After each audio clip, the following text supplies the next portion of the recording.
ಒಂದು ಸಮುದಾಯವನ್ನು ಆಧುನಿಕತೆಗೆ ಕೊಂಡೊಯ್ಯುವಂಥ ನಿಟ್ಟಿನಲ್ಲಿ ಚಿಂತನೆ ಮಾಡುವಂಥ ಪರಮ ಪೂಜ್ಯ ಶ್ರೀ ಶ್ರೀ ಡಾಕ್ಟರ್ ನಿರ್ಮಲಾನಂದನಾಥ ಮಹಾಸ್ವಾಮೀಜಿಯವರ ಶ್ರೀಪಾದಗಳಿಗೆ ನಮಿಸಿ, ಹಾಗೆ ಈ ಕಾರ್ಯಕ್ರಮದಲ್ಲಿ ಸಾನ್ನಿಧ್ಯವನ್ನು ವಹಿಸಿರುವಂಥ ಮತ್ತೋರ್ವ ಪೂಜ್ಯರು ರಾಜ್ಕೋಟ್ನ ಆರ್ಷ್ ವಿದ್ಯಾಮಂದಿರದ ಪೀಠಾಧಿಪತಿಗಳಾಗಿರುವಂಥ ಶ್ರೀ ಸ್ವಾಮಿ ಪರಮಾತ್ಮಾನಂದ ಸರಸ್ವತಿ ಮಹಾಸ್ವಾಮೀಜಿಯವರಲ್ಲಿ ನಮಿಸಿ, ಈ ಕಾರ್ಯಕ್ರಮದಲ್ಲಿ ಮುಖ್ಯ ಅತಿಥಿಗಳಾಗಿ ಭಾಗವಹಿಸಿ ಈ ರಾಷ್ಟ್ರ ಕಂಡ ದಕ್ಷತೆಯ ಗೃಹ ಮಂತ್ರಿಗಳು ಆಗಿರುವಂಥ ಗೌರವಾನ್ವಿತ ಶ್ರೀ ಅಮಿತ್ ಶಾಜಿ ಅವರಲ್ಲಿ, ಹಾಗೂ ನಮ್ಮ ನಾಡು ಕಂಡ ಯುವ ಉತ್ಸಾಹಿ 2 ಬಾರಿ ಮುಖ್ಯಮಂತ್ರಿಗಳಾಗಿ ಉತ್ತಮ ಸೇವೆಯನ್ನು ನಡೆಸುವ ಮೂಲಕ ಈ ನಾಡಿನಲ್ಲಿ ಅಪಾರ ಜನಮನ್ನಣೆಯನ್ನು ಗಳಿಸುವ ಮೂಲಕ ಪ್ರಸ್ತುತ ಕೇಂದ್ರ ಸಚಿವರಾಗಿರುವಂಥ HD ಕುಮಾರಸ್ವಾಮಿಯವರಲ್ಲಿ, ಹಾಗೂ ರಾಜ್ಯ ಸರ್ಕಾರದ ವೈದ್ಯಕೀಯ ಸಚಿವರಾದ ಶರಣಪ್ರಕಾಶ್ ಪಾಟೀಲ್ ಅವರಲ್ಲಿ, ನಮ್ಮ ಸಮುದಾಯದ ಮೇಲೆ ತುಂಬ ಪ್ರೀತಿಯನ್ನು ಇಟ್ಕೊಂಡಿರುವಂಥ ವಿರೋಧ ಪಕ್ಷದ ನಾಯಕರು ಕ್ರಿಯಾಶೀಲರಾಗಿರುವಂಥ R ಅಶೋಕ್ ಅವರಲ್ಲಿ, ಮತ್ತೋರ್ವ ಮುತ್ಸದ್ದಿ ರಾಜಕಾರಣಿಗಳು ಕೇಂದ್ರದ ಸಚಿವರು ಆಗಿರುವಂಥ V ಸೋಮಣ್ಣ ಅವರಲ್ಲಿ, ಯುವ ಉತ್ಸಾಹಿ ಸಂಸದರಾಗಿರುವಂಥ ಡಾಕ್ಟರ್ K ಸುಧಾಕರ್ ಅವರಲ್ಲಿ, ಶಾಸಕರಾದ ವಿಶ್ವನಾಥ್ ಅವರಲ್ಲಿ, ಶ್ರೀನಿವಾಸ್ ಅವರಲ್ಲಿ, ವಿಶ್ವವಿದ್ಯಾನಿಲಯದ ಕುಲಪತಿಗಳು ಸೇರಿರುವಂಥ ಎಲ್ಲ ಸದ್ಭಕ್ತರು, ನಿಮ್ಮೆಲ್ಲರಿಗೂ ಶರಣಾರ್ಥಿಗಳನ್ನು ಸಲ್ಲಿಸಿ, ಸುಮಾರು 5 ದಶಕಗಳ ಹಿಂದೆ ಆದಿಚುಂಚನಗಿರಿ ಶಿಕ್ಷಣ ಟ್ರಸ್ಟ್ ಮೂಲಕ ಆರಂಭಗೊಳಿಸಿದಂಥ ವಿಶ್ವವಿದ್ಯಾನಿಲಯ ಡಾಕ್ಟರ್ ಬಾಲಗಂಗಾಧರನಾಥ ಮಹಾಸ್ವಾಮೀಜಿ ಅವರು ಏನು ಕನಸನ್ನು ಕಂಡಿದ್ರು, ಆದಿಚುಂಚನಗಿರಿ ಶಿಕ್ಷಣ ಟ್ರಸ್ಟ್ ಮುಂದೊಂದು ದಿವಸ ಇದು ಈ ರಾಜ್ಯ, ಈ ದೇಶಕ್ಕೆ ಸರ್ವ ಜನಾಂಗದ ಶಾಂತಿಯ ತೋಟವಾಗುವಂಥ ನಿಟ್ಟಿನಲ್ಲಿ ಒಂದು ಬಹುದೊಡ್ಡ ವಿಶ್ವವಿದ್ಯಾನಿಲಯ ಆಗಬೇಕನ್ನುವಂಥ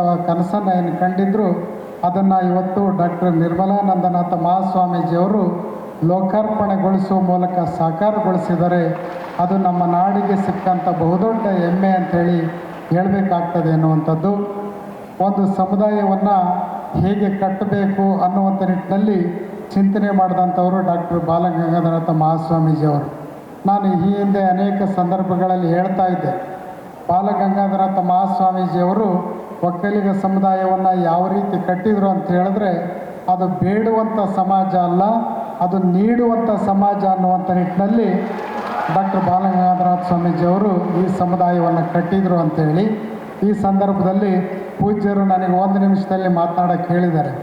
ಉದಾಹರಣೆಯಾಗಿ ಇಂಥ ಬಹುದೊಡ್ಡ ವೇದಿಕೆಯಲ್ಲಿ ಬಾಲಗಂಗಾಧರನಾಥ ಸ್ವಾಮೀಜಿಯವರ ಸ್ಮರಣೆಯ ಸಂದರ್ಭದಲ್ಲಿ ಇಂಥ ಒಂದು ಬಹುದೊಡ್ಡ ವೇದಿಕೆಯಲ್ಲಿ ಮಾದಾರ ಚೆನ್ನಯ್ಯ ಸ್ವಾಮೀಜಿಯವರನ್ನು ಯಾಕೆ ಸಾಕ್ಷಿ ಕರೆಸಿದರು ಡಾಕ್ಟರ್ ನಿರ್ಮಲಾನಂದನಾಥ ಮಹಾಸ್ವಾಮೀಜಿಯವರು ಅಂತ ಹೇಳಿದ್ರೆ, ಎಲ್ಲ ಶೋಷಿತ ಸಮುದಾಯಗಳಿಗೂ ಕೂಡ ಒಕ್ಕಲಿಗ ಸಮಾಜ ಒಂದು ಆಶ್ರಯವನ್ನು ಕೊಟ್ಕೊಂಡು ಬಂದಿದೆ ಅನ್ನುವಂಥ ಮಾತನ್ನು ಈ ಸಂದರ್ಭದಲ್ಲಿ ಹೇಳಬೇಕಾಗ್ತದೆ.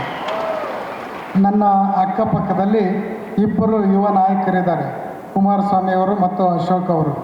ಮಾದಾರ ಚೆನ್ನಯ್ಯ ಗುರುಪೀಠ 15 ವರ್ಷಗಳ ಹಿಂದೆ ಒಂದು ಶೂನ್ಯಾವಸ್ಥೆಯಲ್ಲಿದ್ದಂಥ ಸಂದರ್ಭದಲ್ಲಿ ನಮ್ಮ ಶ್ರೀಮಠಕ್ಕೆ ಬುನಾದಿಯನ್ನು ಹಾಕುವ ಮೂಲಕ, ಶಂಕುಸ್ಥಾಪನೆಯನ್ನು ಮಾಡುವ ಮೂಲಕ ಡಾಕ್ಟರ್ ಬಾಲಗಂಗಾಧರನಾಥ ಮಹಾಸ್ವಾಮೀಜಿ ಅವರ ಒಂದು ಮಾರ್ಗದರ್ಶನದಲ್ಲಿ ಏನೂ ಇಲ್ಲದೇ ಇರುವಂಥ ಈ ಶೋಷಿತ ಸಮುದಾಯಕ್ಕೆ ಶಕ್ತಿಯನ್ನು ಕೊಟ್ಟಂಥವರು ದೇವೇಗೌಡರ ಕುಟುಂಬ ಮತ್ತು ಕುಮಾರಸ್ವಾಮಿಯವರು. ಅದರ ಮುಂದುವರೆದ ಭಾಗವಾಗಿ ನಮ್ಮ ಡಾಕ್ಟರ್ ನಿರ್ಮಲಾನಂದನಾಥ ಮಹಾಸ್ವಾಮೀಜಿಯವರು ಅಶೋಕ್ ಅವರು ಇಲ್ಲಿ ಪಕ್ಕದಲ್ಲಿ ಕುಳಿತುಕೊಂಡಿದ್ದಾರೆ. ಅವರಿಗೆ ನೋಡಿ, ಇವತ್ತು ಎಷ್ಟೋ ಸಾವಿರ ಹಳ್ಳಿಗಳಲ್ಲಿ ಸ್ಮಶಾನಕ್ಕೆ ಜಾಗ ಇಲ್ಲದಿರುವಂಥ ಸಮುದಾಯ ಅದು.